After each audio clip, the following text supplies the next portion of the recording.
When I look at the market, I genuinely feel that most investors chase liquidity, but the smartest investors chase scarcity. And the data in Dubai makes it super clear. When we talk about liquidity in Dubai, the numbers are undeniable. We're talking about studios, 1-bedrooms, 2-bedroom units that dominate transactions. These are facts. It's recorded. And that's where the mortgages are the easiest, the tenant demand is the deepest, and that resale velocity is the highest, right? If your goal is fast exit, constant turnover, and predictable yields, apartments are the liquidity engine of the market, whether you like it or not. But what I will say is institutional investors don't just look at liquidity.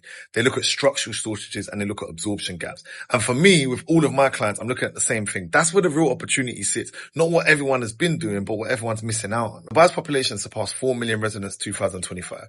It's expected to add another 175 to 200k new residents in 2026 alone. As an absorption engine, it's through the roof. But let me break down the imbalance. Villas and townhouses represent about 33% of rental transactions, but they generate 58% of total rental value. That's a scarcity premium in real time if I've ever seen one, right? Why? Because the land is finite. Family communities are finite. Migration is increasingly family-led and it's long-term. So the apartments naturally absorb mass population growth, but the villas and townhouses, they absorb lifestyle demand, family demand, and wealth migration demand as well.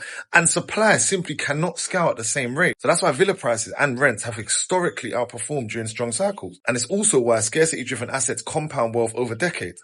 So the professional portfolio strategy for me and my clients is apartments for liquidity and cash flow, townhouses and villas for scarcity-driven capital appreciation. But if I'm honest, that's slightly shifting and you've got to keep up to date with that. But what I will say is this, absorption matters way more than launches. Dubai can deliver tens of thousands of units per year, but when the population inflows exceed that housing delivery, the scarcity assets outperform in villas and townhouses. And the land constraints create a structural undersupply, and that's where the real estate alpha really comes from. Liquidity gives you flexibility, don't get me wrong, but the scarcity gives you that pricing power, and the smartest investors, they allocate to both.